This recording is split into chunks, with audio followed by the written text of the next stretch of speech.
Será que nossos políticos são honestos? Acho que você imagina a resposta, né? A instituição Transparência Internacional ela publica anualmente o Índice de Percepção da Corrupção, ele chama de CPI, que classifica os países de acordo com o nível percebido de corrupção no setor público. O índice ele vai de 0, que é muito corrupto, a 100, nada corrupto. Até mais ou menos 2021, os países que ocupavam as posições mais baixas eram Somália, Síria, Sudão do Sul, Venezuela e Iêmen. Só por título de curiosidade, o Brasil ele estava na posição 94, aqui está até hoje. Gente, pensando sobre isso, eu entendi que a corrupção ela acontece em grande parte por um elemento, que é a negligência da justiça. Eu sei que agora entrei num tema delicado, mas aqui a gente faz isso mesmo. Bem-vindo ao Resenha. BJ na área para mais um episódio da nossa resenha bíblica e hoje eu quero mergulhar no livro de Levítico falando um pouco mais sobre juízo. Tá preparado? Bora lá. Bem, nesse nosso mundo maluco, todo mundo pede por justiça. De norte ao sul, todos estão clamando por justiça. A gente vive num estado de direito extremamente frágil. E a gente vê corrupção descarada, direitos humanos falidos e tudo gerando uma extrema indignação no povo. E o pior de tudo, um sentimento de impotência. A quem a gente pode recorrer nesse momento? Quem pode fazer justiça verdadeira por nós? Quem? E agora? Quem poderá defender-me? Quem? Eu! O livro de Levítico. Isso mesmo, Levítico no capítulo 16 traz uma mensagem de esperança para todos que sonham com um mundo mais justo. Nesse capítulo ele descreve o dia da expiação, que acontecia no 10º dia do 7º mês judaico. Esse dia era um super dia, um super evento importante em que o sumo sacerdote entrava no Santo dos Santos. Semana passada a gente conversou sobre o dia da expiação de uma maneira muito profunda. Depois volta lá no episódio 10 para entender melhor o que eu vou falar aqui hoje. Mas antes do dia da expiação acontecia o que a gente chama de festa das trombetas. No primeiro dia do 7º mês, as trombetas soavam, simbolizando que o dia do juízo havia chegado. Esse momento preparava o povo de Deus para a presença de Deus que aconteceria no dia da expiação. Em outras palavras, o dia do acerto de contas, que era o dia da justiça. Mesmo que para nós, num mundo tão injusto, seja difícil acreditar em justiça, na palavra de Deus nós encontramos uma solução. Uma esperança. Deus prometeu a eles a mesma coisa que promete a nós hoje. E aqueles que confessam os seus pecados com sinceridade, com arrependimento, podem ter a certeza hoje de que foram perdoados e receberam a expiação. Mas antes de nos aprofundarmos no capítulo 16, eu preciso contar uma história que envolve o capítulo 16 de Levítico e que fez parte de uma das maiores decepções da Terra, talvez uma das maiores decepções do cristianismo. Foi muito recente. E eu não acredito em você. Eu não acredito. Me desculpe. Eu só achei que devia saber.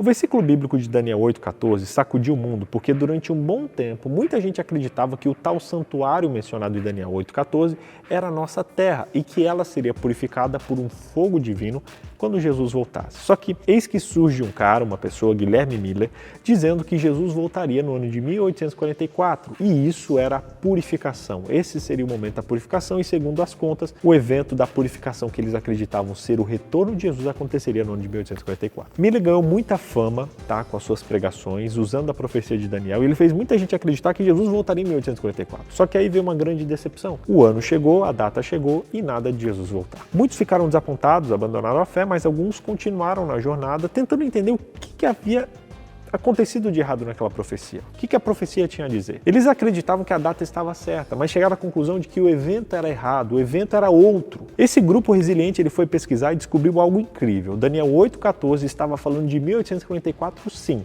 mas não do retorno de Cristo. Depois disso, eles partiram para uma nova interpretação das profecias de Daniel, descobrindo novos significados e novos simbolismos. E é aí que entra uma grande descoberta. Existe um santuário lá no céu e o que tínhamos aqui na terra, uma espécie de réplica do santuário celestial. Gente, essa descoberta ela abriu portas para um novo entendimento sobre Levítico 16 e sobre a missão de Jesus no santuário celestial. A partir daí, Levítico 16 ganhou muita importância porque ele é um guia da compreensão da obra de Jesus hoje no céu. Uau!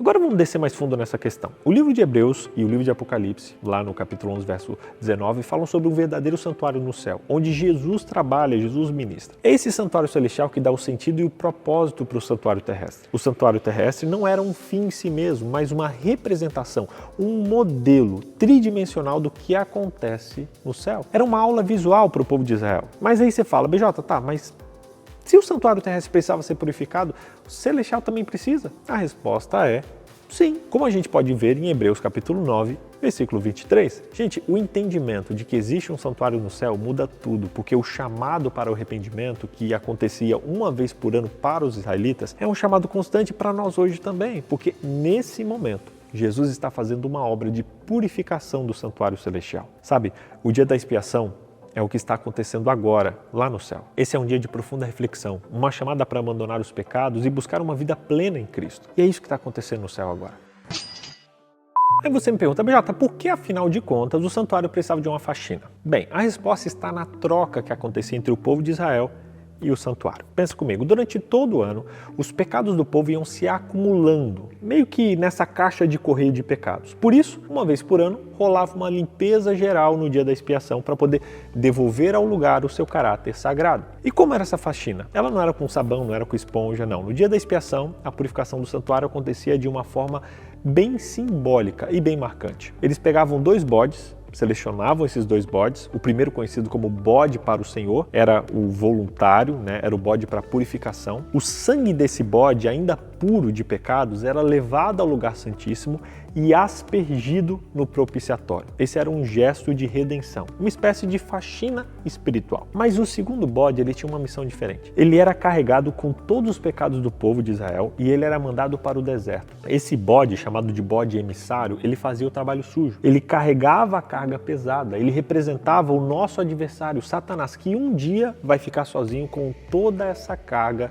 do pecado. Finalmente, o que tudo isso tem a ver com Jesus e com a obra de Jesus no santuário celestial? Bom, essa história toda, ela nos traz 2 grandes lições. A primeira é que Jesus, ele está sempre pronto a nos purificar dos nossos pecados. Sempre, sempre. E como faz isso? Com seu sacrifício na cruz. Segundo ponto, ele está agora no santuário celestial intercedendo por nós. Ele é o nosso sumo sacerdote. Quando o sumo sacerdote enchia o lugar com aroma de incenso, ele simbolizava as orações de Jesus por nós. Imagina só o próprio Jesus agora orando, intercedendo por você. Essa é uma promessa muito poderosa.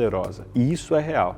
E isso está acontecendo agora no céu. Resumindo, primeiro, a justiça é garantida para aqueles que estão com o sangue de Jesus e sob o sangue de Jesus. Segundo, o dia da expiação é um chamado constante para abandonar os nossos pecados e buscarmos vida plena em Cristo. Terceiro, Jesus está hoje no santuário celestial intercedendo por cada um de nós. Quarto, Jesus está sempre pronto a nos purificar dos nossos pecados com o seu sacrifício na cruz. Que através dessa lição você entenda que Jesus Cristo, ele te ama tanto, a ponto de hoje ainda estar envolvido ativamente na obra da salvação. Assim como no dia da expiação, o povo de Israel era chamado a se arrepender, a se aproximar de Deus e assim receber o perdão, eu e você hoje também estamos passando por esse momento. Hoje é um dia de arrependimento, um dia de confissão, um dia de rendição. Afinal, Jesus Cristo, nosso sumo sacerdote, está no céu, intercedendo por você e te dando a oportunidade de ter os seus pecados perdoados, a sua vida purificada e o seu coração transformado. Você aceita esse Jesus hoje na sua vida? Você aceita a obra desse Jesus feita por você no dia de hoje?